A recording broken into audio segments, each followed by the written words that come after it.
Saudações cinematográficas! Olavo Filho aqui.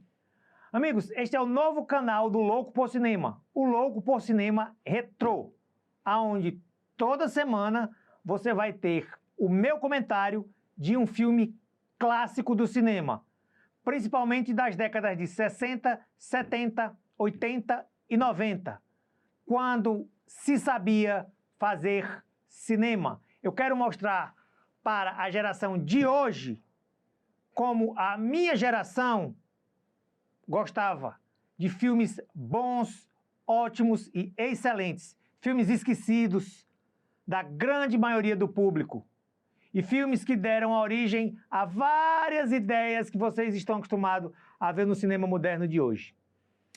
E para começar, o filme escolhido foi Trovão Azul, um filme de 1984. O mote de Trovão Azul é o seguinte: para proteger os atletas dos Jogos Olímpicos na cidade de Los Angeles, o governo americano criou o Trovão Azul, que é um super helicóptero equipado com o que existe de mais moderno em termos de armamento e vigilância de multidões, controles de massa. Como o teste do helicóptero iria ser feito sobre a cidade de Los Angeles, a politicagem local exigiu que o seu pessoal participasse do projeto. Então, o melhor piloto da polícia é escolhido para essa missão especial.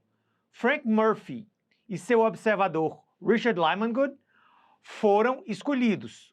O melhor piloto e o melhor observador da polícia de Los Angeles. Eles sempre andam em dupla. Por ser curioso demais, Murphy começa a desconfiar dos verdadeiros objetivos por trás do projeto e acaba descobrindo uma conspiração que envolve o alto escalão do governo para usar o Trovão Azul como ferramenta de repressão e controle contra civis. Ao perceber que estava sendo vigiado e que sua vida e de seus amigos corre perigo, Murphy decide agir por conta própria, usando o próprio helicóptero para provar sua inocência e expor a verdade para a imprensa, lutando contra forças militares e políticas que querem silenciá-lo. Trovão Azul aborda o papel da imprensa em coberturas sensacionalistas, onde nem tudo é o que parece. As famosas conspirações governamentais, que sempre estão à nossa volta, mas nem sempre são acreditadas por pessoas de interesse. Trovão Azul aborda também a questão liberdade versus segurança, e usa o termo Big Brother, ou o Grande Irmão, quando esse termo ainda estava em seus primórdios. E o principal é a ética no uso da tecnologia. Trovão Azul foi escrito por Dan O'Bannon, de Alien, o Oitavo Passageiro e Aliens, o Resgate, e Don Jacoby, de Força Sinistra e Vampiros, de John Carpenter. Vão anotando esses filmes que eu estou falando, porque futuramente a gente vai falar sobre esses filmes aqui nos nossos futuros encontros. No elenco, os ótimos atores Roy Scheider, de Tubarão 1 e 2 e Operação França, Malcolm McDowell, de Laranja Mecânica e Calígula, Warren Oates, de Recrutas da Pesada, em seu último filme. Ele só ficou vivo até o final da fotografia principal. E também Candy Clark, de American Graffiti e O Homem que Caiu na Terra, e Daniel Stern, que, para quem não se lembra, é um dos bandidos de Esqueceram de Mim 1 e 2. Estão gostando até agora? Não esqueçam de ativar o sininho, dar o like, para vocês, toda vez que a gente tiver conteúdo novo, ficarem recebendo. Ok? Amigos, quase tudo que vemos em Trovão Azul são efeitos práticos. O filme foi rodado em 1982 e lançado em 1983, no verão, na época em que o esforço conjunto de uma boa ideia era levado realmente a sério, e tudo mostrado era crível e real. Nada de fundo azul ou verde. Eram helicópteros de verdade, com pilotos de verdade, sem quase nada artificial, a não ser quando os atores pareciam estar no comando das aeronaves.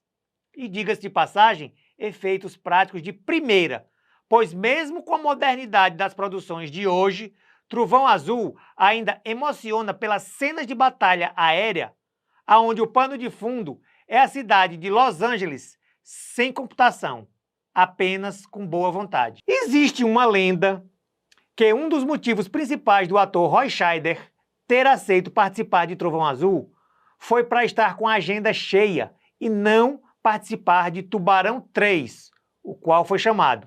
Uma sábia decisão.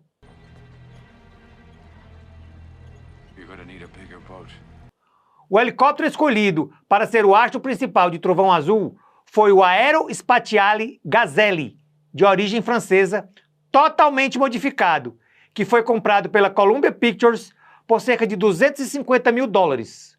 O custo total de produção do filme foi de cerca de 22 milhões de dólares e a arrecadação foi de um pouco mais de 43 milhões de dólares somente no mercado americano. Para o papel do vilão Cochran, a produção escalou primeiro o ator Brian Brown, de FX, Assassinato Sem Morte. Anotando aí. Mas ele teve que recusar o papel, pois estava comprometido com as filmagens da minissérie Pássaros Feridos. O ator Malcolm McDowell foi chamado de última hora e teve que superar o pavor que ele tem de voar quando fez as cenas com os helicópteros.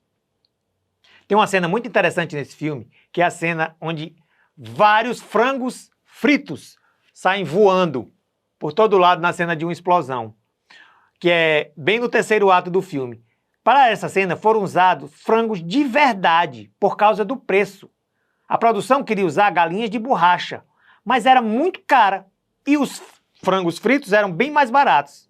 Reza a lenda também que assim que essa famosa cena terminou de ser rodada, o set foi invadido por milhares de sem-teto e pessoas que moravam ao redor ali na área onde foi filmado para garantir algumas refeições grátis. O helicóptero que foi usado, o Bell Jet Ranger, que era o da polícia, usado nos primeiros minutos do filme, é o mesmo helicóptero usado anos depois nas filmagens do seriado Águia de Fogo. O helicóptero Gazelle, utilizado para ser o Trovão Azul, foi o primeiro helicóptero do mundo a usar o rotor de cauda sem hélice. A Federal Aviation Administration, que é a ANAC dos Estados Unidos, teve que aprovar tudo que vocês viram em cena. Tudo que o Trovão Azul pode fazer, com exceção de uma ou duas coisinhas, foi aprovado por esse órgão, para poder ser usado durante as filmagens.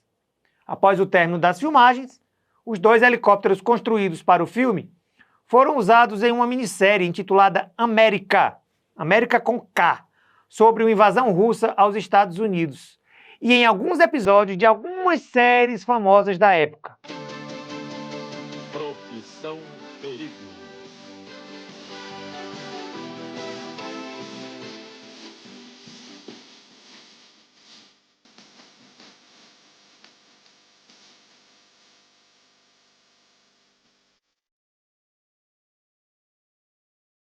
Foram postos à venda algum tempo depois, pois participaram de demonstrações e de algumas feiras aéreas, e como não houve sucesso em vendê-los, foram desmontados e ninguém sabe ao certo o destino dos dois protótipos. Uma pena. Eu acho que deveria ter sido conservados e guardados pela Columbia Pictures, que hoje é Sony Pictures. Em 1984, ainda querendo aproveitar o sucesso que foi o filme, os produtores fizeram uma série de TV que foi lançada, mas em um formato diferente. Não fez o sucesso esperado e teve apenas 11 episódios produzidos. Ela foi exibida de janeiro a abril de 1984. Eu vi a série, tanto na época, até recentemente também eu encontrei alguns episódios perdidos por aí. Dos 11 episódios produzidos, apenas 4 ou 5 têm valia televisiva. Todos os outros são bem fraquinhos de roteiro. No Brasil, nos anos 80, Trovão Azul foi exibido pela Rede Globo, em primeira mão, depois pela Record e pela extinta TV Manchete. Amigos, é isso. Continue acompanhando a gente lá na www.loucoporcinema.com.br e nossos episódios no Spotify. E agora aqui também no YouTube, onde toda semana eu trarei para vocês um filme clássico para vocês verem e reverem. Ok?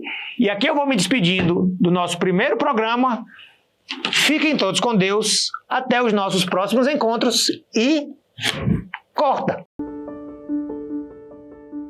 Amigo, após esse primeiro Louco por Cinema, eu quero prestar uma homenagem a uma pessoa que, se não fosse por ela, eu não estaria aqui.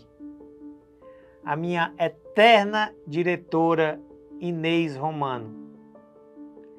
Ela foi minha amiga, minha diretora, minha mentora e minha incentivadora. Se não fosse pelos conselhos dela, eu não estaria realizando esse sonho de estar aqui falando para vocês. Descanse em paz aonde estiver, você sempre vai estar na minha memória. Sempre aprendi e continuo aprendendo com você. Muito obrigado por tudo. Você foi responsável por me apoiar em um dos momentos mais difíceis da minha vida. Eu só tenho a lhe agradecer. Obrigado por tudo. Fique com Deus, que um dia a gente se encontra.